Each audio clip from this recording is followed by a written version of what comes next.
ইব্রাহিম পাকিস্তানের অন্যতম সম্পদ, ভারতের এবং গোটা বিশ্বের অন্যতম শত্রু অর্থাৎ আমেরিকা কিংবা ইউনাইটেড নেশন সবাই কম বেশি যাকে হিট লিস্টে রেখেছে। এই দাউদ ইব্রাহিমকে কিন্তু ভারত শেষ করে দিত। করাচিতে স্টে করে, পাকিস্তানের করাচিতে নিজের শেল্টার বানায়। দাউদ ইব্রাহিমকে কিন্তু একটা গোপন বাংকারে লুকিয়ে রাখা হয়। ভারত কিন্তু দাউদ ইব্রাহিমকে চাইলেই এক মুহূর্তে শেষ করে দিতে পারত। কিছু পলিটিক্যাল বা কিছু ডিপ্লোম্যাটিক কারণের জন্য ভারত কিন্তু সেই আঘাত করেনি। সিএন ডিজিটাল আপনাদের স্বাগত। নমস্কার, আমি মণি ভট্টাচার্য। অপারেশন সিঁদুর, ভারত পাকিস্তান সংঘাতে অপারেশন সিঁদুর নিয়ে ভারত যে ট্যাকটিক্যাল ওয়েতে এগিয়েছিল সেটাতে একেবারে প্রশংসা করানোর যোগ্যই ভারত। এবং ভারত বেছে কোনো সাধারণ মানুষের উপর আঘাত না করে বেছে জঙ্গি ঘাঁটিগুলোকে আঘাত করে এবং জঙ্গি ঘাঁটিগুলো ধ্বংস করে দেওয়ার যে ছক তারা করে।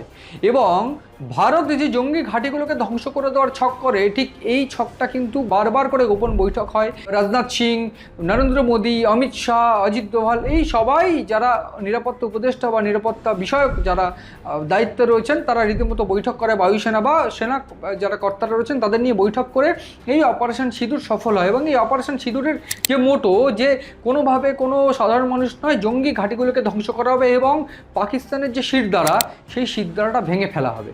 ঠিক এই ছক ভারত কিন্তু পাকিস্তানের বিরুদ্ধে নেয়। এবং এই ছকে যে গল্পটা, যে বিষয়টা অনেকেই জানেন না, যে তথ্য আমাদের কাছে এসে পৌঁছচ্ছে, যেটা আজ আমরা অবশ্যই আমাদের যারা দর্শক তাদেরকে জানাবো। দাউদ ইব্রাহিম পাকিস্তানের অন্যতম সম্পদ, ভারতের এবং গোটা বিশ্বের অন্যতম শত্রু অর্থাৎ আমেরিকা কিংবা ইউনাইটেড নেশন সবাই কম বেশি যাকে হিট লিস্টে রেখেছে। দাউদ ইব্রাহিম, এই দাউদ ইব্রাহিমকে কিন্তু ভারত শেষ করে দিত। এবং একটুখানির জন্য জাস্ট কপাল ফেরে দাউদ ইব্রাহিম কিন্তু বেঁচে যায়। এবং এই গোটা প্রক্রিয়াটা, যেটা এয়ারফোর্স বা নেভি অফিসাররা এই বিষয়টা অপারেট করে এবং রয়ের তরফ থেকে বেছে দেওয়া এই যে প্রোগ্রামটা, এই প্রোগ্রাম বা যে ছকে, যে রাস্তায় অপারেশন সিঁদুর হয়েছে, রয়ের বেছে দেওয়া ছক, সেই ছকে কিন্তু টার্গেট লিস্টে ছিল মাসুদ আজহারের পরিবার, লস্কর-ই তৈবা, জৈশ-ই মোহাম্মদ সহ যেসব জঙ্গি সংগঠনগুলো, সেই জঙ্গি সংগঠনের পাশাপাশি টার্গেট ছিল কিন্তু দাউদ ইব্রাহিম। এবং একটুখানির জন্য দাউদ ইব্রাহিম কিন্তু বেঁচে যায়। এই গোটা বিষয়ে আজ আমরা আলোচনা করব। এবং এই আলোচনার যে শুরুতে প্রথম যে বিষয়টা বলবো, দাউদ ইব্রাহিম। আপনারা সবাই জানেন দাউদ ইব্রাহিম এক্স্যাক্টলি কতটা ভয়ানক, কতটা ভয়ঙ্কর, শুধু ভারতের জন্য না, গোটা বিশ্বের জন্য। আমি যদি ভারতের দিক থেকে দেখি, ভারতের পার্সপেক্টিভে দেখি, 1993 সালের 12ই মার্চ স্টক এক্সচেঞ্জে হামলা, মুম্বাইয়ের যে স্টক এক্সচেঞ্জের উপর যে হামলা, প্রায় 350 জন মানুষের মৃত্যু হয়। অসমর্থিত যে সূত্র, যদিও ভারতীয় যারা গভর্নমেন্টের তরফ থেকে যে দাবি, 257 জন মানুষের মৃত্যু হয়। এবং এই যে 257 জন মানুষের মৃত্যু, 1993 সালের এই ঘটনা 12ই মার্চ, ঠিক তার যে বিচার প্রক্রিয়া চলে এবং দীর্ঘদিন ধরে সেই বিচার প্রক্রিয়ার মধ্যে 21শে মার্চ 2013 সালে সুপ্রিম কোর্ট এটা একেবারে জানিয়ে দেয় এবং তদন্ত ভিত্তিক যে রিপোর্ট প্রকাশ্যে আসে যে এই যে দাউদ ইব্রাহিম কিন্তু এই যে গোটা ঘটনার মূল চক্রী। পাশাপাশি দাউদ ইব্রাহিম কেন আমি সম্পদ বারবার করে বলছি, তার কারণ পাকিস্তানের বিভিন্ন জঙ্গি সংগঠনগুলো, এই জঙ্গি সংগঠনগুলোকে কিন্তু কন্ট্রোল করে এই দাউদ ইব্রাহিম। পাশাপাশি এই জঙ্গি সংগঠনগুলোকে মদত দেয় বা আর্থিক যে সাহায্য, সেই সাহায্য কিন্তু দাউদ ইব্রাহিম করে থাকে। এই দাউদ ইব্রাহিমের যে প্রসার, সেটা কিন্তু শুধু ভারতবর্ষের ভিত্তিক নয়, গোটা আমেরিকা সহ বিভিন্ন জায়গায়। 2001 সালেও আমরা দেখেছি বিভিন্ন ক্ষেত্রে ধাপে ধাপে বিভিন্ন জঙ্গি হামলা, সেই জঙ্গি হামলা কিন্তু দাউদ ইব্রাহিম ঘটিয়েছে ভারত সহ বিভিন্ন দেশে। শুধু এইখানে নয়, ভারতের এই 12ই মার্চ 1993 সাল বাদ দিয়ে যদি দেখা যায়, আমেরিকার 2001 সাল সেপ্টেম্বর 11তে আমেরিকায় যে ভয়াবহ বিস্ফোরণ হয়, আমেরিকা প্রায় অন্ধকারে চলে গিয়েছিল। যদিও এই দাউদের হাত একেবারে সরাসরি পেয়ে যায় আমেরিকা, এবং আমেরিকা কিন্তু কোনোভাবে তাকে ধরতে পারেনি। এরপর বিভিন্ন ক্ষেত্রে দুবাই থেকে বিভিন্ন জায়গায় তিনি পালিয়ে বেড়ান এবং বিভিন্ন জঙ্গি সংগঠন এবং জঙ্গি কার্যকলাপ তিনি চালিয়ে যান। এরপর রীতিমতো কিছুটা ভয় পায় দাউদ ইব্রাহিম। এবং এই দাউদ ইব্রাহিমের ভয় পাওয়ার কারণ ছিল ইউনাইটেড নেশন, ভারত এবং আমেরিকা। তারা একেবারে যৌথভাবে দাউদ ইব্রাহিমকে ধরতে বা দাউদ ইব্রাহিমের বিরুদ্ধে একেবারে হুলিয়া জারি করে বসে। এবং এই হুলিয়া জারি করাকে দাউদ ইব্রাহিম পাত্তা না দিয়ে শেষ পর্যন্ত পাকিস্তানের করাচিতে স্টে করে, পাকিস্তানের করাচিতে নিজের শেল্টার বানায়। এবং এইখানেই এই গল্পের বা আজকের গল্পের শুরু। করাচিতে নিজের যে শেল্টার, ক্লিফটন, করাচি বন্দর থেকে কয়েক কিলোমিটার দূরে ক্লিফটন তার অন্যতম ঘাঁটি ছিল। এবং এই ক্লিফটন কিন্তু শুধু ঘাঁটি নয়, গোটা পাকিস্তানের অন্যতম একটা সেনা কলোনি, যে সেনা কলোনি বলা চলে যে দাউদকে এই সেনারাই কিন্তু প্রোটেকশন দিয়ে রেখেছিল।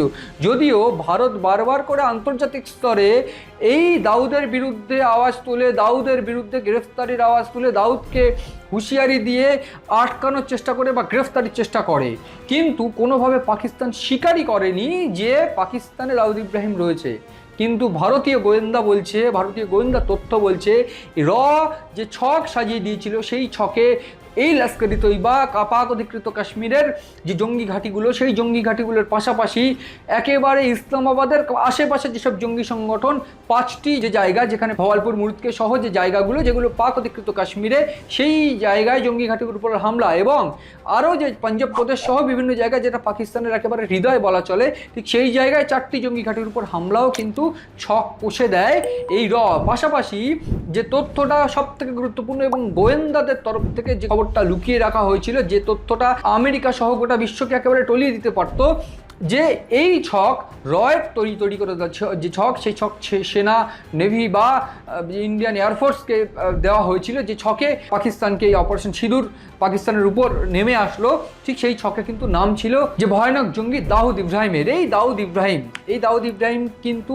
টার্গেট করা হতে পারে দাউদ ইব্রাহিমকে, যেরকমভাবে মাসুদ আজহারের পরিবারের 14 জনকে একেবারে টার্গেট করে হত্যা করা হয়েছে ভারতের তরফ থেকে। একেবারে যে বিমান বা যুদ্ধ বিমান গিয়েছিল এবং যে হামলা ভারত কিন্তু অপারেশন সিঁদুরে করেছিল, বিভিন্ন অত্যাধুনিক উন্নত প্রযুক্তির যে বিমান বা উন্নত প্রযুক্তির যে মিসাইলের তরফ থেকে যে হামলা ভারত অপারেশন সিঁদুরে করেছিল, ঠিক সেই হামলা কিন্তু দাউদের উপরেও করা হতো। এবং এই যে ক্লিফটন যে জায়গা, যে সেনা ঘাঁটি রীতিমতো, ঠিক এই জায়গায় কিন্তু লুকিয়েছিলেন।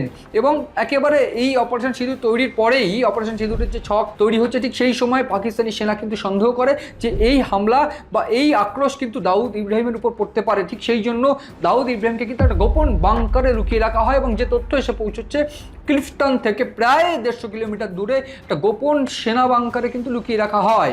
ভারতের গোয়েন্দার তরফ থেকে যে তথ্য এসে পৌঁছচ্ছে যে এই যে ক্লিফটন বন্দর, সেই ক্লিফটন বন্দরের পর ভয় পেয়ে কোন জায়গায় পরিবারকে নিয়ে, আমি একটু নাম বলতে চাইবো, ওয়াইফ মেহজাবিন, যে পুত্র মঈন এবং ভাই আনিস, হুমায়ুন, মুস্তাফা, নূর যদিও মারা যায়, এবং এই যে ভাই তাদেরকে সঙ্গে নিয়ে কিন্তু তিনি এই বাংকারে পালিয়ে যান। এবং এই বাংকারে পালিয়ে যাওয়ার আগে যে তথ্য, যে কোন বাংকারে পালাচ্ছেন, কোন বাংকারে পাকিস্তান তাদের লুকিয়ে রেখেছে, সেটা কিন্তু ভারতীয় গোয়েন্দারা জেনে যায়। এবং সবথেকে গুরুত্বপূর্ণ তথ্য, আইএনএস বিক্রান্ত কর্ণাটকের বিভিন্ন জায়গা, যেসব জায়গাগুলোতে রীতিমতো নেভি বেস রয়েছে, ঠিক সেই সব জায়গা থেকে কিন্তু আইএনএস বিক্রান্ত এবং বিভিন্ন উন্নত প্রযুক্তির যেসব মিসাইল, সেই মিসাইল কিন্তু করাচি বন্দরকে টার্গেট করে। এবং সবথেকে গুরুত্বপূর্ণ বিষয়, এই যে দাউদ ইব্রাহিমকে কেন হত্যা করা হয়নি বা কেন দাউদ ইব্রাহিমের উপর হামলা করা হয়নি, তার বেশ কিছু স্ট্র্যাটেজিক কারণ এবং ডিপ্লোম্যাটিক কারণ কিন্তু রয়েছে।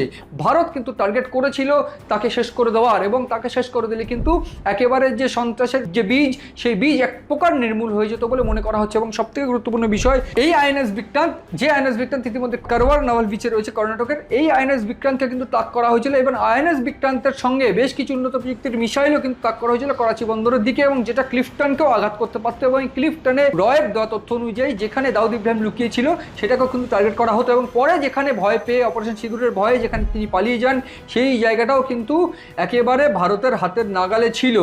কিন্তু প্রশ্ন হচ্ছে, ভারত যদি এই জায়গায় হামলা করতো, সেক্ষেত্রে সেনা ছাউনির উপর একটা হামলার প্রশ্ন উঠত, এবং যেখানে ভারত পরিষ্কার করে তার ইমেজ তুলে ধরেছে যে জঙ্গি ঘাঁটিগুলোকে ধ্বংস করা হয়েছে, কোনো রকমভাবে কোনো সেনা ছাউনিতে হামলা করা হয়নি, এই দাবি যেখানে ভারত করছে, সেই জায়গায় দাঁড়িয়ে ভারত যদি হামলা করে বসে এই সেনা ঘাঁটিতে যেখানে তিনি লুকিয়ে রয়েছেন বাংকারে, সেক্ষেত্রে ভারতের জন্য একটু রাজনৈতিক চাপ বা আন্তর্জাতিক চাপ হতে পারত। ঠিক সেই জন্যই কিন্তু এই হামলা থেকে ভারত বিরত থাকে। পাশাপাশি এই যে K6, যে উন্নত মানের, উন্নত প্রযুক্তির যে সাবমেরিন মিসাইল, সেই মিসাইলও কিন্তু ভারতের কাছে ডেভেলপড ছিল না, এবং K4 K5 এইগুলো থেকে কিন্তু রীতিমতো 500, 550 কিংবা 700-800 কিলোমিটার দূরের কোনো লক্ষ্যবস্তুকে টার্গেট করা যেত। কিন্তু এই K5 মিসাইল দিয়ে কিন্তু এই ক্লিফটন থেকে 100 কিলোমিটার দূরে যেখানে তিনি এই অপারেশন সিঁদুরের ভয়ে লুকিয়ে গিয়েছিলেন দাউদ ইব্রাহিম, সেইখানে টার্গেট করা যেত না। এবং K6 যেটা উন্নত মানের মিসাইল, যেটা রীতিমতো 2 থেকে 3000 কিলোমিটার দূরত্বের কোনো লক্ষ্যবস্তু টার্গেট করা যাবে, ঠিক সেই মিসাইল কিন্তু ইতিমধ্যে ভারতের তরফ থেকে DRDO তারা কিন্তু বানাচ্ছেন। এবং এই DRDO যদি বানিয়ে ফেলে, সেক্ষেত্রে এই ধরনের কোনো অপারেশন বা দাউদ ইব্রাহিম তাকে রীতিমতো গ্রেফতার করা বা তাকে কিন্তু হত্যা করার যে প্রসেস, সেটা কিন্তু ভারত চালাতে পারবে। পাশাপাশি যে হাইপারসনিক ইন্টারকন্টিনেন্টাল ক্রুজ মিসাইল, সেইটাও কিন্তু ভারতের তরফ থেকে তৈরি করা হচ্ছে এই ধরনের কোনো অপারেশন বা একেবারে সিক্রেট অপারেশন সেইগুলো নেওয়ার ক্ষেত্রে। যদিও আমাকে একটু বলে রাখতেই হবে যে এই অপারেশন কিন্তু একেবারে সিক্রেট অপারেশন ছিল অপারেশন সিঁদুরের সঙ্গে, যেটাকে টার্গেট করে এই দাউদ ইব্রাহিমকে টার্গেট করা হয়েছিল। যে দাউদ ইব্রাহিম একেবারে কপাল ফেরে একটুখানির জন্য তিনি বেঁচে যান, এবং যদি দাউদ ইব্রাহিমকে ভারত শেষ করে দিত, সেক্ষেত্রে সন্ত্রাসের বীজ, যেটা আমরা ইতিমধ্যে দেখতে পেয়েছি, পাকিস্তান ফের এই সন্ত্রাস ঘাঁটিগুলোকে তারা পুনর্নির্মাণ করছে, তারা ফের তাদের মদত দিচ্ছে, এই জায়গাটা কিন্তু ধ্বংস হয়ে যেত। আমরা বারবার দেখেছি আমেরিকা, ইউনাইটেড নেশন বা ভারতের তরফ থেকে বিশ্বের অন্যতম বৃহৎ সন্ত্রাসবাদী দাউদ ইব্রাহিমকে গ্রেফতার করা বা দাউদ ইব্রাহিমকে কিন্তু টেস্ট করার কথা বলা হয়েছে। ইতিমধ্যেই ভারতের যে আক্রমণ, আমেরিকার যে আক্রমণ, বিভিন্ন জায়গায় যে আক্রমণ, জঙ্গি আক্রমণ, সেইগুলোর পিছনে তিনি রয়েছেন, এ তথ্য কিন্তু সামনে এসেছে। ফলে গোটা পরিস্থিতিতে দাঁড়িয়ে ভারত কিন্তু দাউদ ইব্রাহিমকে চাইলেই এক মুহূর্তে শেষ করে দিতে পারত। কিছু পলিটিক্যাল বা কিছু ডিপ্লোম্যাটিক কারণের জন্য ভারত কিন্তু সেই আঘাত করেনি।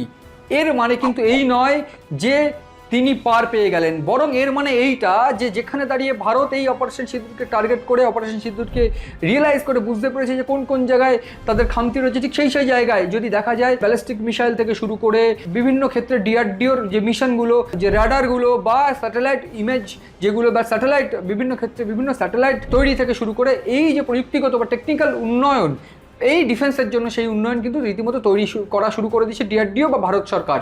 ফলে একটা বিষয় কিন্তু স্পষ্ট, আরও শক্তিশালী হয়ে ভারত কিন্তু এই অপারেশন আরও চালাতে পারে, যেখানে দাঁড়িয়ে পাকিস্তান এই জঙ্গি ঘাঁটিগুলো বা জঙ্গি দমন তাদেরকে করতেই হবে। যদি না করে বা জঙ্গি মদত যদি তারা দেয়, সেক্ষেত্রে ভারত সেই জঙ্গি দমন করবে। যে বার্তা ইতিমধ্যেই জয়শঙ্কর আমেরিকা থেকে দিয়েছে, অর্থাৎ বিদেশমন্ত্রী জয়শঙ্কর আমেরিকা থেকে তিনি যে বার্তা দিয়েছেন, সেই বার্তার পর এইটা আরও ঘনীভূত হচ্ছে এই রহস্য। তিনি পরিষ্কার বার্তা দিয়েছেন যে কোনোভাবেই কিন্তু জঙ্গি রাখা যাবে না, সেই জঙ্গিদের দমন করতে হবে এবং জঙ্গিদের পোষণ বা জঙ্গিদের মদত দেওয়া যাবে না। পাকিস্তানের উদ্দেশ্যে সেই বার্তার পর যে তথ্য আমাদের কাছে সামনে আসছে যে এই ধরনের অপারেশন ফের যদি হয়, সেক্ষেত্রে এই দাউদ ইব্রাহিম কিন্তু ফের টার্গেট হতে পারেন। এই দাউদ ইব্রাহিম যদি টার্গেট হন এবং দাউদ ইব্রাহিমকে যদি শেষ করে দেওয়া যায় বা নিকেশ করে দেওয়া যায়, সেক্ষেত্রে ভারতের অন্যতম একটা চিন্তা বা পাকিস্তানের এই যে জঙ্গি বীজ, সেই বীজ কিন্তু নির্মূল হয়ে যাবে, এক প্রকার নির্মূল হয়ে যাবে। গোটা ঘটনায় ভারতের জয়, সেটাই প্রত্যাশা করছেন গোটা সাধারণ মানুষ, গোটা বিশ্ব। গোটা ঘটনা নজর রয়েছে আমাদের, নজর রাখুন আপনারাও CN ডিজিটালের পাতায়।